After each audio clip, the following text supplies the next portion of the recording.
La ciudad de Nueva York enfrenta dos crisis separadas pero importantes. ¿Cómo combates los efectos del aumento del nivel del mar en la ciudad? ¿Cómo solucionar la creciente demanda de vivienda? Este mapa presenta un plan ambicioso para ambos problemas. Se llama Proyecto Nueva Manhattan, en referencia a su nombre original de la tribu Lenape. Ahora, esta idea es una locura. Es una de las propuestas de construcción más grandes para Nueva York y quizá para Estados Unidos. Comparar el mapa actual de Manhattan con la extensión muestra que completarla sería una gran hazaña de ingeniería. A pesar de las dificultades, ideas como Nueva Manhattan podrían ser la opción más necesaria. Si la ciudad de Nueva York espera prevenir las principales consecuencias que estos dos problemas crearán y mantenerse como la ciudad más poderosa del mundo. Desde hace ya algún tiempo, los políticos, urbanistas y funcionarios locales de la ciudad han estado trabajando en varias ideas propuestas para resolver estos problemas. Estos problemas llevan años acumulándose y muchos neoyorquinos lo reconocen. Ahora ha llegado el momento de crear una solución permanente que funcione para todos, aunque las formas de lograrlo hayan causado dificultades para quienes ya viven en la ciudad y hayan sido recibidas con protestas por el daño ambiental a los espacios verdes. Esto ha sido especialmente relevante para el famoso distrito de Manhattan, en parte debido a la continua expansión de los límites del vecindario, y porque estamos hablando de un área que es esencialmente una isla gigante, pero que alberga un espacio muy concurrido de edificios residenciales y comerciales. Expandir Manhattan no es una idea nueva, ya se ha hecho varias veces antes. Este mapa muestra cómo el Bajo Manhattan se ha ido ensanchando desde 1650 hasta 1980. Tal vez esta vista aérea de la zona, en 1954 y 2004, lo ilustre mejor. En total, aunque hay varias estimaciones, se dice que el 29% de toda la masa terrestre de Manhattan básicamente ha sido creada por recuperación de tierras, habiendo sido iniciada nada menos que por los holandeses. No es sorpresa, ya que literalmente son famosos por esto, y después continuaron los británicos y finalmente los estadounidenses.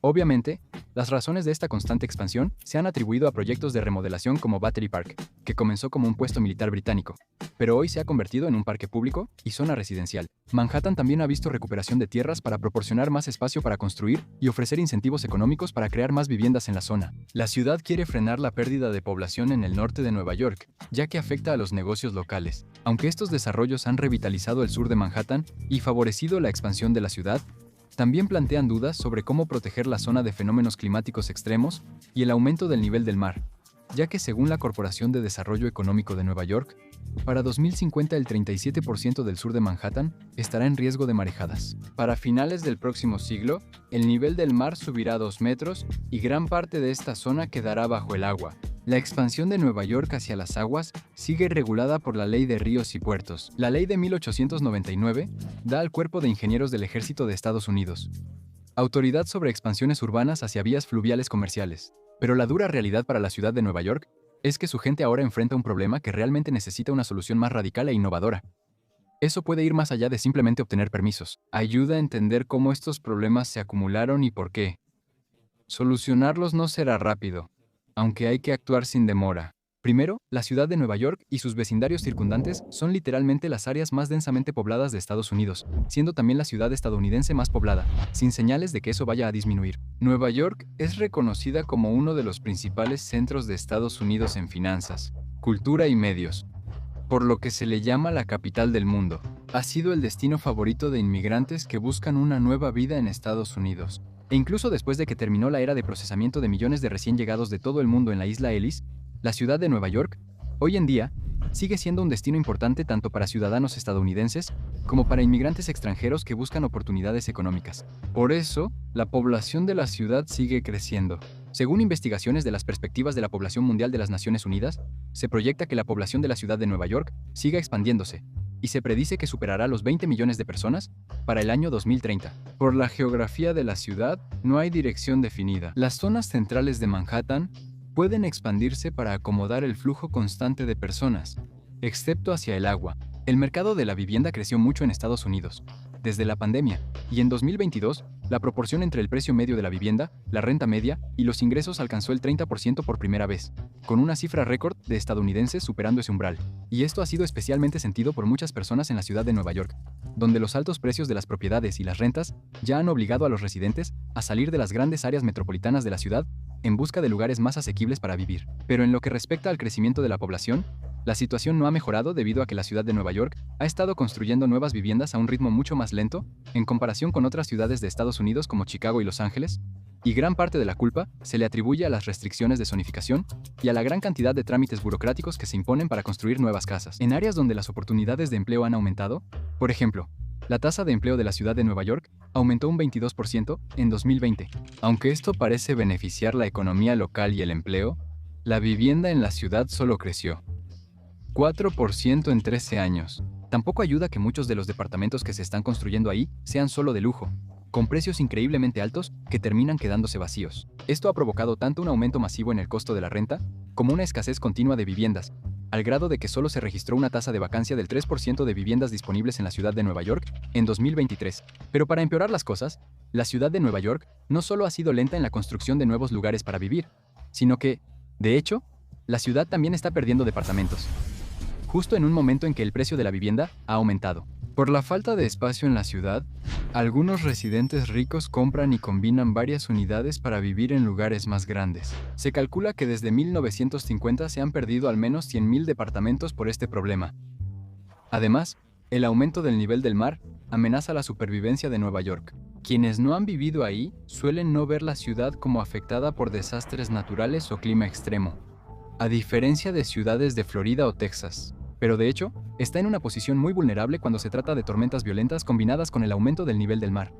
Mira, Nueva York, en todo su esplendor, en realidad son solo humedales de baja altitud. En el último siglo, la reserva de humedales de Nueva York fue cubierta rápidamente con carreteras, parques, rellenos sanitarios y edificios. En el puerto de Nueva York, más de 17.000 acres de humedales que había en el siglo XIX desaparecieron durante la época dorada del capitalismo estadounidense para dar paso a esta infraestructura y a la expansión del aeropuerto Kennedy. Y el resultado es que todas estas cosas han empezado a presionar los terrenos pantanosos. En Nueva York, las zonas que se inundan eran antes humedales, arroyos o estanques. La ciudad construyó sobre ellos, por lo que era previsible. Estos problemas ponen en riesgo a los ciudadanos de Nueva York y pueden paralizar infraestructuras clave, incomunicando a los neoyorquinos si carreteras, metro o electricidad fallan. En octubre de 2012, el huracán Sandy provocó una marejada de 13 pies en el puerto de Nueva York, causando caos en toda la ciudad. La tormenta mató al menos a 43 personas en el centro de Nueva York y causó daños significativos en áreas importantes como Brooklyn y Queens, incluso arrasando comunidades enteras en Staten Island, dentro del núcleo del centro de Manhattan, donde se encuentran muchas de las operaciones financieras de Nueva York. La tormenta provocó inundaciones severas y cortes de energía, sumiendo a la ciudad en la oscuridad mientras el agua arrasaba sus calles y dejando a muchos hogares sin electricidad ni agua potable. Se inundaron estaciones de metro y túneles principales a Manhattan, costando a la ciudad unos $19.000 millones en reparaciones. Obligó a la bolsa de Nueva York a cerrar 2 días, deteniendo la economía local. Sandy mostró que las defensas contra tormentas no protegían bien la ciudad, y eso fue hace más de 10 años.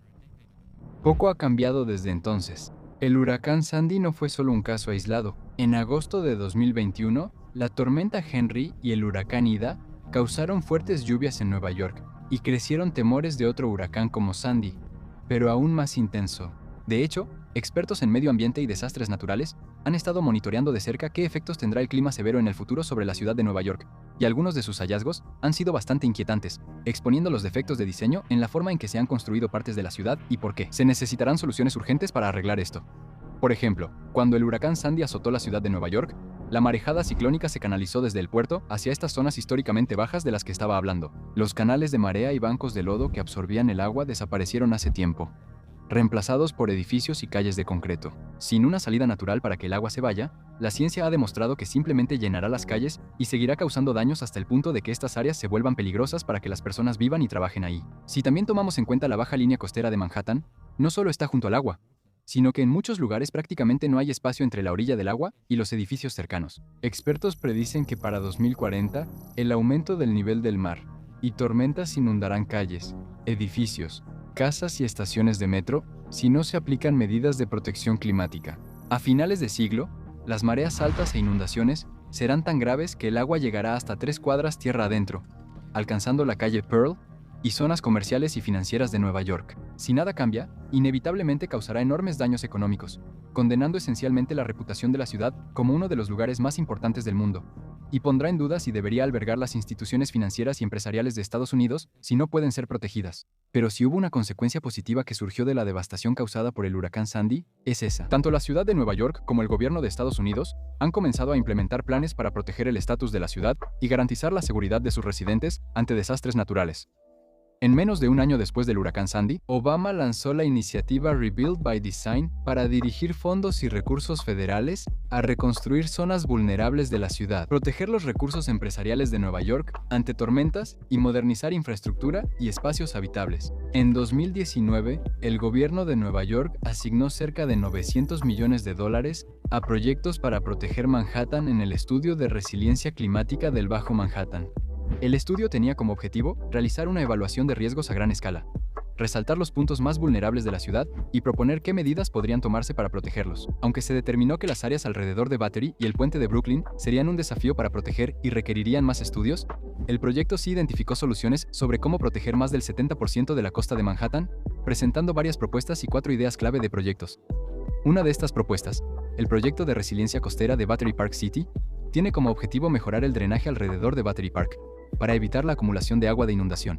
La segunda propuesta, resiliencia costera de Battery, eleva la costa y preserva el carácter histórico del parque. La tercera busca proteger el área cerca del puente de Brooklyn y se llama resiliencia costera Brooklyn Bridge Montgomery. Usa muros de contención fijos y con puertas ocultas que solo se activan en inundaciones. Se levantan durante tormentas costeras para formar una barrera contra inundaciones, similar al sistema MOSE de Venecia. La cuarta propuesta, Proyecto de Resiliencia Costera del Puerto, busca proteger el puerto de Nueva York, considerado una de las zonas más vulnerables de la ciudad. Por su baja altura al nivel del agua, el área del puerto se elevaría 3 a 5 pies y se harían nuevos caminos peatonales y ciclistas. Pero otras propuestas han ido aún más lejos y han argumentado a favor de soluciones más drásticas para proteger la ciudad de Nueva York. Una fue ideada por el Departamento de Vivienda y Desarrollo Urbano, al que llamaron la Gran U. El plan proponía básicamente envolver Manhattan con lo que se conoce como terraplenes, masas elevadas de tierra y costas artificiales. Estos terraplenes estarían cubiertos de espacios verdes tolerantes a la sal para proteger Manhattan tanto del aumento y la agitación de los niveles del agua, como para proporcionar al público más espacios recreativos. El proyecto abarcaría Manhattan y construiría una barrera cerca de Staten Island para protegerla de inundaciones. Sin embargo, intentar implementar la idea del Gran U no ha estado exento de controversia entre los neoyorquinos, y el proyecto no ha resultado completamente como se planeó. Los miembros del gobierno local de la ciudad lo determinaron. El proyecto del Gran U sería disruptivo para un tramo cercano de la autopista y podría dañar una línea eléctrica subterránea que pasa cerca de donde se está desarrollando el proyecto, a menos que se hicieran cambios en el diseño. En su lugar, el entonces alcalde de Nueva York, Bill de Blasio, optó por un plan alternativo y decidió elevar todo el parque 8 pies para que funcionara como defensa contra el mar. Pero la comunicación pública sobre el proyecto terminó siendo deficiente, y pronto los habitantes locales comenzaron a quejarse por el ruido y las molestias que causaba el proyecto, mientras las excavadoras y grúas llegaban para destruir el parque existente. Quitar árboles y destruir la mitad del parque para elevarlo fue impopular, y muchos residentes pronto pidieron detenerlo. Aunque hay problemas de relaciones públicas, se busca terminar el proyecto en 2026. El Gran U es solo una solución temporal. Podría funcionar, pero solo protege la ciudad contra el aumento del nivel del mar previsto antes de 2050, por lo que podría quedar obsoleto en unas décadas. Ahora, por supuesto, ninguna de estas realmente soluciona el problema de escasez de vivienda tan grave en Manhattan. Y francamente, eso tal vez podría solucionarse con un mejor uso del terreno existente y una renovación completa del transporte ferroviario, haciendo que sea más fácil, rápido y cómodo llegar a Manhattan desde los distritos exteriores y, lo más importante, desde el norte de Nueva Jersey. Tener más cruces sobre el Hudson, además de los 2 túneles hacia Penn Station, sería ideal. Hay mucha tierra subutilizada cerca del condado de Hudson. Mejorar el transporte permitiría vivir más lejos con rentas bajas y traslados razonables, ayudando a reducir la crisis. Pero esto nunca parece ser opción. Así que eso finalmente me lleva al otro gran plan propuesto, lo que me regresa al nuevo proyecto de Manhattan. La viabilidad de esto y las posibilidades de que este plan se realice son bajas por varias razones. Pero vale la pena revisarlo primero. Propuesto por el economista Jason Barr en un artículo de 2022 para The New York Times, la idea se inspira en proyectos de Hong Kong y los Países Bajos, donde recuperaron tierra para aumentar espacio habitable y combatir el aumento del mar. El proyecto Manhattan protegería el distrito financiero de Manhattan con una barrera elevada y un anillo de humedales que evitaría la entrada de agua a la ciudad. A diferencia de otras propuestas, el nuevo Manhattan responde al aumento del nivel del mar y suma valor a la ciudad. Si se logra, Manhattan crecería 1.760 acres al sumar humedales artificiales al sur del puerto de Nueva York e incorporar la isla del Gobernador. La nueva tierra iniciaría en el este junto al puente de Manhattan. Se extendería al sur cerca de Red Hook y luego al norte por el río Hudson pasando Battery Park. Aunque se dice que esta tierra generará 187.000 viviendas para 250.000 neoyorquinos de todos los ingresos, probablemente la mayoría serán departamentos de lujo. Quizás soy pesimista, pero la vivienda se basaría en el Upper West Side, famoso por su alta densidad habitacional. Además, la nueva propuesta de Manhattan también ampliaría la red del metro de Nueva York, agregando extensiones y nuevas estaciones al sistema de transporte existente. Las líneas de Metro 1 desde el Distrito Financiero y G desde Brooklyn la conectan con la ciudad. Los partidarios del proyecto han argumentado que, aunque sea caro de completar, en realidad aumentaría los ingresos fiscales para la ciudad y podría pagarse por sí mismo. ¿Recuerdas eso? Una hectárea en Manhattan cuesta unos $85.000, así que el terreno de Nueva Manhattan valdría cerca de 150 millones. Barr estima que el proyecto generaría 1.400 millones de dólares en impuestos inmobiliarios. Sin duda, es un plan ambicioso, que podría resolver algunos de los problemas que enfrenta la ciudad. Pero, al igual que las otras ideas de proyectos, no estaría exento de posibles inconvenientes y críticas. Al igual que el problema que enfrentan los proyectos de construcción existentes, cualquier extensión de Manhattan tendría que considerar el hecho de que interrumpirá y se construirá alrededor de los desarrollos de infraestructura existentes, además de enfrentarse a la burocracia gubernamental y restricciones. La ley Jones prohíbe que barcos extranjeros draguen el puerto de Nueva York en la bahía de Hudson. Barr ha admitido que las empresas estadounidenses no igualan las capacidades de dragado de las europeas, y que permitir su participación aceleraría el proyecto. Pero la ley actualmente no permite esto, a menos que los gobiernos de Estados Unidos y locales se sientan lo suficientemente cómodos como para cambiarla. También ha sido señalado por los críticos que los planes para la nueva Manhattan aún no han especificado a qué altura se elevarán los humedales ni con qué superficies serán cubiertos. Algunos han cuestionado por qué un vecindario residencial se usaría para proteger el distrito financiero y la bolsa de valores en Manhattan, donde vive poca gente. También sería imposible completar un proyecto de tal magnitud en un corto periodo de tiempo. Partidarios de Nueva Manhattan dicen que, con buena planificación y acción rápida, la zona podría desarrollarse en 20 años sumando casas por etapas mientras Manhattan crece, brindando protección y nuevas viviendas ante la escasez. Sea cual sea el problema del nuevo proyecto de Manhattan, Nueva York debe aceptar cambios para proteger su estatus. La recuperación de tierras ha funcionado antes, pero ¿lo logrará la ciudad de los sueños de nuevo y de forma tan impactante? Gracias por vernos.